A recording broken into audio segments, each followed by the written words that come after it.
देखिए, इस प्रश्न में अपने को जैसा कि आप देख रहे हैं ऊपर 26 एवं 91 इन दोनों का अपने को एलसीएम ज्ञात करना है, एचसीएफ ज्ञात करना है और फिर अपने को ये भी ज्ञात करना है कि क्या इनका एलसीएम और एचसीएफ का गुणा है वो इन दोनों संख्या के गुणा के बराबर है या नहीं। तो अब आपको मालूम है एचसीएफ और एलसीएम ज्ञात करने के लिए सबसे पहले 26 को अपन अभाज्य गुणनखंड की संख्या के रूप में लिखेंगे। 2 का भाग दिया 13 बार, 13 अभाज्य 13 का भाग 1 बार, यानी हम लिख सकते हैं 26 इज इक्वल 1/2/13। ठीक है। ठीक इसी प्रकार से अपन लोगों ने किसका निकाला, मान लो 91 है तो 91 का भी हम निकाला। यहाँ पर किसका भाग जाएगा, 2 का जाएगा नहीं, 9 और 1 10, 3 का जाएगा नहीं, 4 का नहीं, 5 का नहीं, 6 का नहीं, 7 का ट्राई कर लो। 7 एकम 7 है ना, 7 एकम 7 तीसरे 2 और 7 या 21 और कितनी बार गया 13 का 1 बार। तो कितना है 91 बराबर 1 × 7 × 13 आ गया। यानी कि हमने इनको अभाज्य गुणनखंडों की संख्याओं के रूप में लिखा। अब 2 काम करने अपने को, एक तो निकालना है इनका एचसीएफ।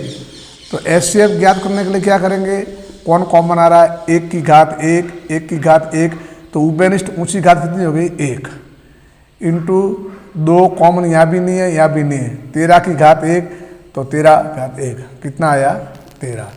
अब अपने पास में आएगा एलसीएम, तो ये भी हमारा आया आंसर। अब निकालना हमारे को एलसीएम, तो वो क्या करेंगे, इनमें देखो प्रत्येक गुणनखंड की ऊंची घात, तो 1 की ऊंची घात 1, 2 पावर 1 तो 2 पावर हाईएस्ट कितनी हुई 1, 7 पावर 1 लिख दो और 13 ये गुणा किया आपने 7 दूनी 14 इंटू 13 कितना आया 14 3 42 हासिल की 4 और 14 और 4 कितने हो गए 100 आंसर।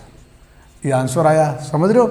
ये तो आया हमारा एचसीएफ और ये जो आया है ये क्या आया है एलसीएम 352 हासिल। ठीक है, ये तो आ गया। अब प्रश्न अपने को कह रहा है, वो क्या कह रहा है अपने को, यह प्रश्न अपने को यह कह रहा है कि क्या दोनों संख्याओं का गुणा इनके एलसीएम और एचसीएफ के गुणा के बराबर है कि नहीं। और हम जानते हैं, आपको मालूम है ना, क्या जानते हैं आप, HCF into LCM is equal प्रथम संख्या इंटू दूसरी संख्या। या मैं ऐसे लिख सकता हूँ, हमने यहाँ पर लिखा, क्या लिखा देखो, यहाँ पर लिखा आपने लिख दिया प्रथम संख्या, यहाँ लिखा आपने लिखा प्रथम संख्या इंटू द्वितीय संख्या। समझने का प्रयास करेंगे। प्रथम संख्या कितनी है आपके 26, द्वितीय संख्या कितनी है 91, गुणा करो इसका।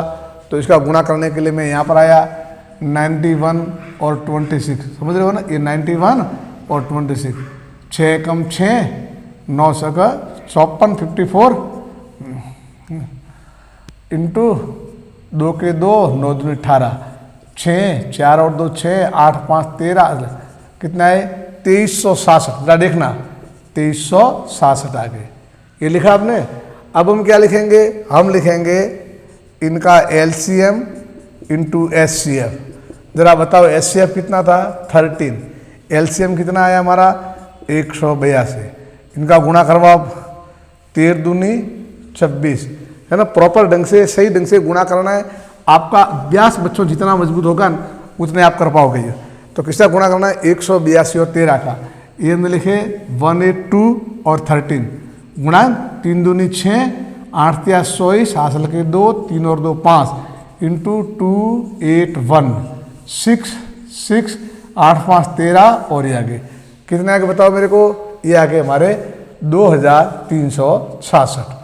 अब आप ध्यान दीजिए, हमें देखना क्या था, ये प्रश्न पूछ रहा था कि क्या इनका एलसीएफ और एचसीएम का गुणा इनके दोनों संख्याओं के गुणा के बराबर है।